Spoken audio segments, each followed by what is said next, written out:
Welcome to this week's edition of Freedom and Prosperity Radio, the weekly radio news magazine that we put together here at the Virginia Institute for Public Policy so that you know the facts behind the stories, not just the headlines. You can find us at virginiainstitute.org. Sign up to be part of our Tuesday morning group coalition. It's really worth the trip if you're in the Richmond area to attend in person, but they're also available through Zoom meetings, some wonderful thought leaders that you can interact with and grow in your beliefs and your defense of freedom. Here, our first guest this week, and this is the first of two special programs from the Conservative Political Action Conference. We'll have highlights of the first few days coming up in just a little while and more to come next week. Diana Furchtgott-Roth is on with us from the Heritage Foundation, director for the Center for Energy, Climate, and Environment there. She's got a wonderful piece out, Planes Fly on Modern IT, Not on Green Dreams. Diana, welcome back. How are you doing this morning? It's great to be with you, Joe. I'm doing great. Wonderful to be on your show. I have heard some of the most ridiculous things regarding physics coming from the scientific community, and then they act as if they can reinvent all the physical laws that we've seen over time, including, oh, sure, we can come to a place where jumbo jets are flown by batteries and things like that. Talk about some of the crazier things that have come out of the mouths of supposed scientists, not involving a lab in the Wuhan region of China, but regarding the green agenda, this march towards green socialism. Well, it is indeed a march towards green socialism, and people may be very well-intentioned, but we do not have the technology yet to fly the planes with batteries, or, by the way, to run all electric vehicles with batteries, the way the governor of California and President Biden want to do by 2035. There's also a lot of research into biomass and flying planes with biomass, and I know that people want to be very careful. When they go up in a plane, they want to be safe, and we do not have the technology to fly these planes on biomass yet. But what we do need is more IT in order to prevent computer systems from going down, as happened last month with the FAA's notice to air mission system, which resulted in the cancellation of thousands of flights in January. And we need to make sure that the FAA has the computer systems that it needs, modern computer systems that talk to each other.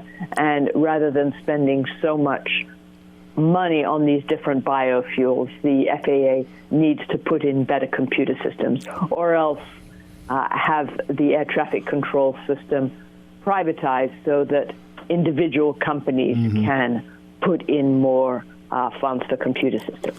Well, and you mentioned, that dirty word, privatize, because you see, and we just assume that the federal government is the better answer for this. I would challenge anyone to tell me where they've gone and found a better experience than the private sector would deliver when it's the hand of the government. But you mentioned the IT systems at these airports, Diana.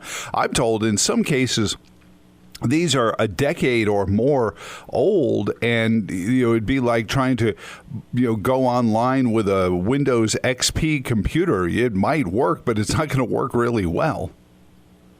Exactly, and the FAA does need to ask Congress to divert some of the funds from green energy and biomass in order to improve these computer systems, which really need updating. And we found this when there were many, many flights canceled on January 10th and 11th, Joe.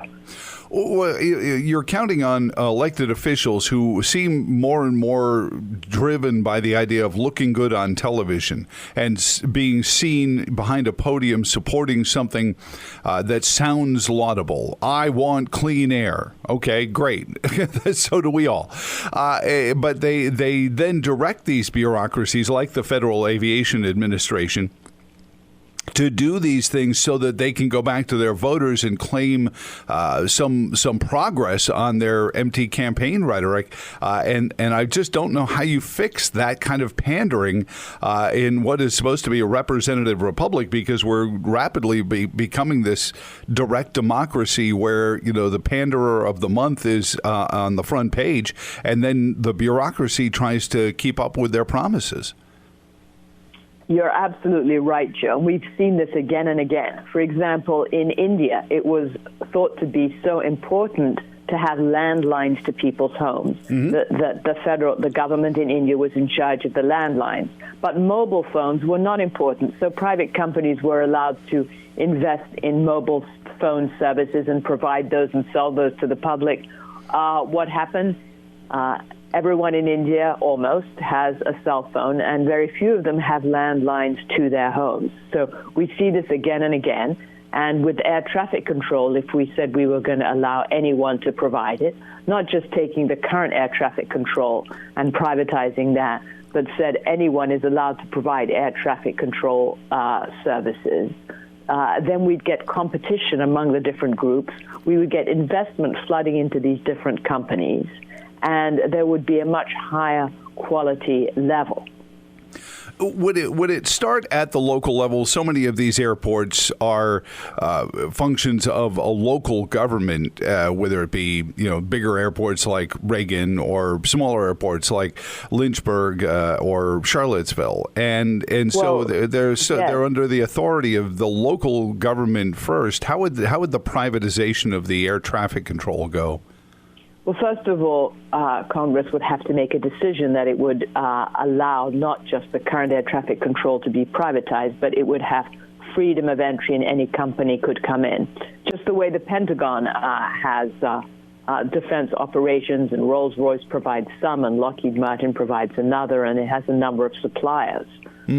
Or in the cloud system, there's Amazon versus Oracle, for example. So once it was agreed that any group could come in, then local airports would be able to choose which suppliers to use. So they might choose Joe's air traffic control for Chicago O'Hare, and they might choose Diana's air traffic control for Washington Dulles, for example.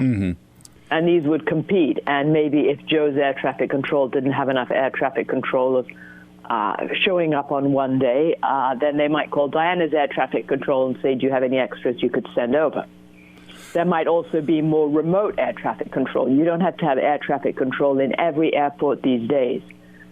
In many countries, you have remote air traffic control by cameras, and there's an air traffic control that can operate in many different airports without having to be physically on location.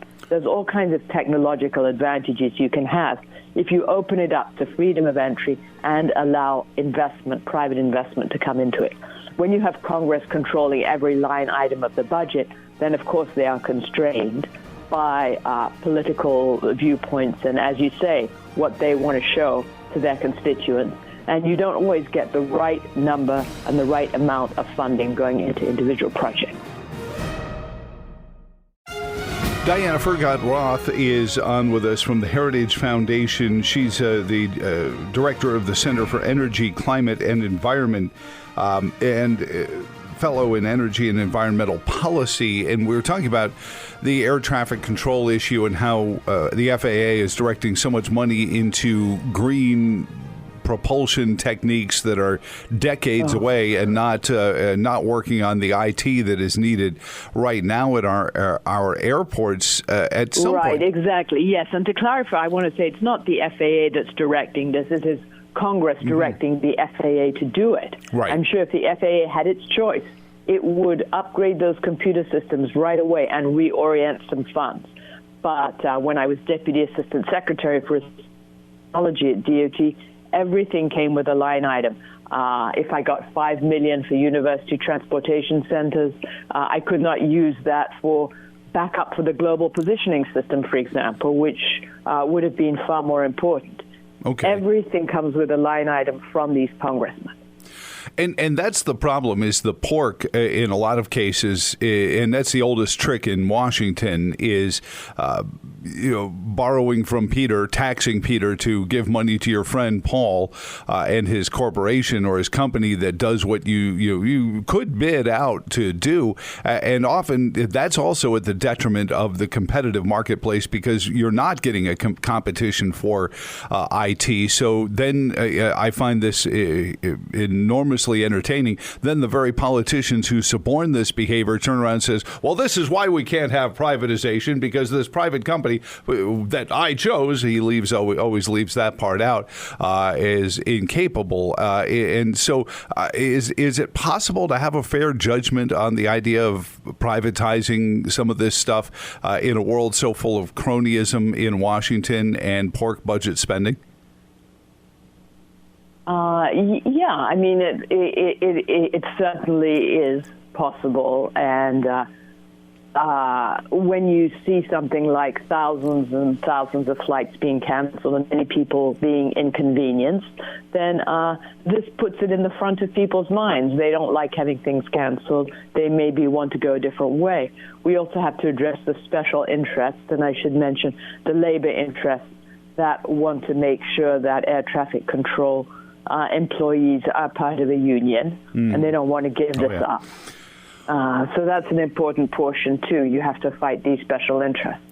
And one way to do this might be allowing freedom of entry, allowing private companies to provide these services as an alternative. Regulated, of course, practically everything is regulated by the federal government. You can hardly even buy a Venetian blind for your house without the Consumer Product Safety Commission telling the company what kind of cord to put on that blind. So to say that private companies are going to result in a loss of safety really neglects the oversight that the federal government places on a whole raft of products, ranging from car seats to blinds to definitely services provided by the federal government for the public.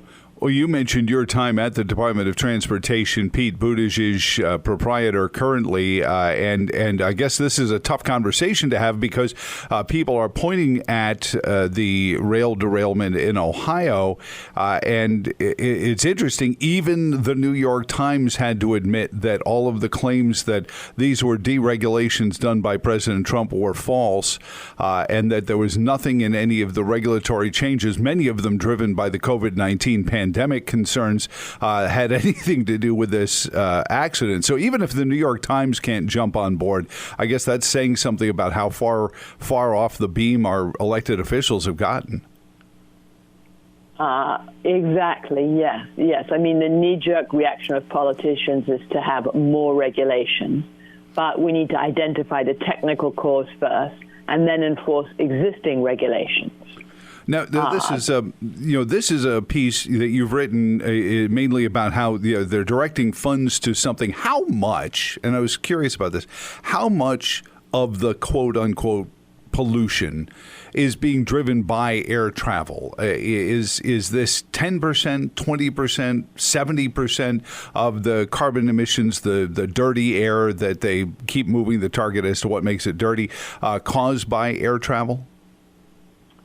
What's important is to look at the benefits from air travel, and the carbon emissions are relatively small. There's vast benefits from air travel, and I would say of not just air travel, but motor vehicle travel too. People keep pointing to these motor vehicles, to these cars, and say people should drive less, but there's vast benefits for allowing people to travel, to go to work, to go to school, for pleasure, to go to the movies, to take their families on vacation. What's important is not to focus on these small numbers, but to look at major sources. If we're interested in reducing global emissions, we need to look at coal-fired power plants.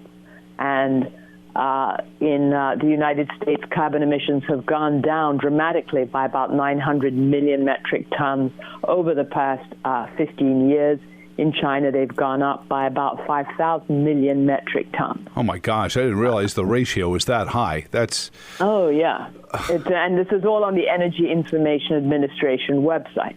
So if we are taking energy-intensive manufacturing in the United States and moving it offshore, these global emissions, the carbon emissions, are not going to disappear. We are just moving it from a clean-producing country like the United States to a country such as China where the same product is made but in a dirtier manner. That doesn't help global emissions. So if it doesn't actually help global emissions, and tell me if any of this sounds familiar to any of you listening right now. It doesn't help global emissions. It harms the industry. And let's not forget, we talk about air traffic control as if it's just passenger planes. You know, most of the cargo holds of these airplanes are full of shipping, small shipping packages, FedEx and U.S. Postal Service and UPS, plus the airplanes that are flying directly for those carriers as well. The amount of shipping, the amount of commerce that goes on through the through the airways is insurmountable if we were to restrict that. Diana, am I overstating that? No, you are absolutely right. We do not want to be restricting our transportation. We have declining carbon emissions in the United States, and we need to be looking at what makes people better off.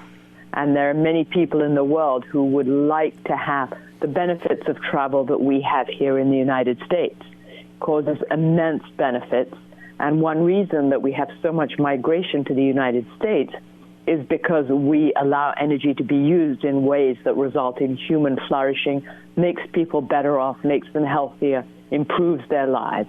This includes all modes of travel. We here in Virginia were, battling a lot of agreements that were signed during the previous governor's administration, tithing us to California's regulations. And you mentioned them earlier on. These are some regulations that even in California, it sounds like some of the elected officials are trying to get out of. Diana, is that something we should be schooling on here in Virginia as well? Because it didn't seem like this past General Assembly we were able to un-California Virginia very much. Yes, it's too bad because people are seeing that their electricity bills are going up. That's bad for local communities. People have less money to spend on services, going to restaurants, buying other kinds of things. And we need to realize that integrating renewables into the grid raises electricity costs and often does not have much effect on global emissions. Because for every wind plant, for example, you need an associated natural gas power plant to cycle on and off when the wind stops blowing, so that people have continuous electricity and energy generation. Well, it costs more to have a natural gas power plant that cycles on and off than one that runs just the whole time, continuously. Mm-hmm. So we are not helping the environment with a lot of these with a lot of these renewables. In addition, they're made in China.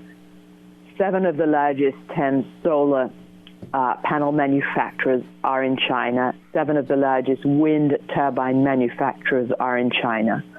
These wind turbines and solar panels are made with fossil fuels, huge amounts of fossil fuels. And they're also very hard to dispose of. I'm told that after a 20 or 30-year run, these solar cells, California actually classifies them, bringing up California again, as a toxic waste material. Well, exactly. How are you going to dispose of these immense towers? Plus, they're unsightly. Diana Furchtgott-Roth, what is the mood in Congress about this? Obviously, with the majority in the House, but I always worry that there might be a coalition of the damned, as it were, that might caucus with the Green New Deal types from states that might benefit from more Green New Deal budget spending. What is the mood in Congress regarding this? Certainly, Joe Manchin in the Senate might, even things out a little bit. But what are you hearing out of Congress? Well, the House is taking a very serious look at these different energy provisions, how it increases the United States' dependence on China. They're going to be having multiple hearings on this, and the American people are going to get to see what is behind it and what's going on, and it's very valuable to shed light on all these other aspects. It's not as simple as we're helping the planet by switching to solar, switching to electric batteries, switching to wind turbines. And we're grateful that the House is going to have a series of hearings on that. Well, thank you, and we're grateful for your time and your visit this week. Diana Furchtgott-Roth with the Center for Energy, Climate, and Environment at the Heritage Foundation, and the piece is online at heritage.org and under transportation there. Please read it while you have some time this weekend. Thank you for your time this weekend, and thank you for joining us on Freedom and Prosperity Radio. Thanks very much for having me on. Coming up next, we begin our special coverage from the Conservative Political Action Conference and their Media Row next on Freedom and Prosperity Radio.